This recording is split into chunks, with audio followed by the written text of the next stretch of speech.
And finally, new rule Americans must answer the question posed on Twitter last week by Representative Marjorie Taylor Greene. Should America have a national divorce? Now, I don't think Marjorie Taylor Greene should really be a representative at all. She's the house you tell your kids to avoid on Halloween.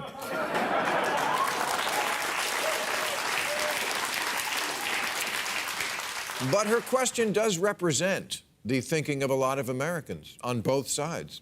Ben Shapiro floated the idea that our best hope now is a friendly separation of states. 66% of Republicans in the South say they would support secession to join a new confederacy.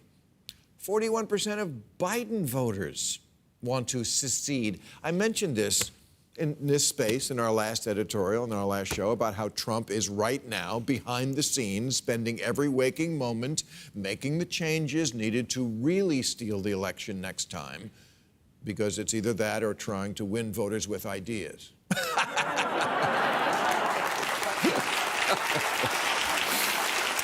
Crazy.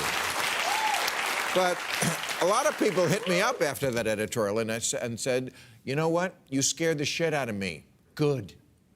Because now the question they're asking is, what can we do about this slow-moving coup? Great question. And here's the answer many will not like. If we want to halt this descent into civil war, we have to stop hating each other.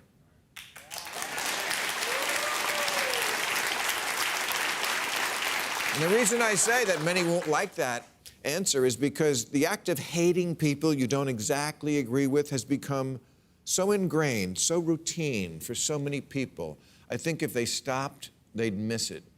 It's become so normalized now, we don't even notice how often someone online is wishing someone dead. Anyone we disagree with about anything is evil incarnate, and every argument goes from zero to homicide. It doesn't even have to be about anything important or consequential. You insulted Gossip Girl, prepare to die.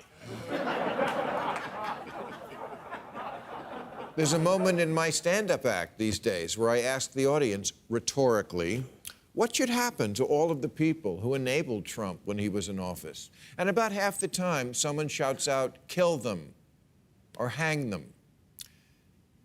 You know, besides the fact that wishing people dead is a terrible place for your mind to be, if you're wishing them dead, you can be sure they're wishing you dead. You want a real war, liberals? Really? You think you're going to win the I want you dead war? You're not.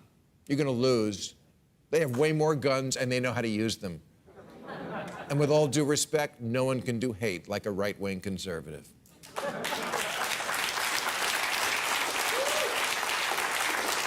This past Saturday, I was in the great city of Pittsburgh, PA, and the man who drove me in from the airport was from Bosnia. He was there in Sarajevo in 1984 when they had the Olympics. And he left sometime after that city became a war-torn hellscape.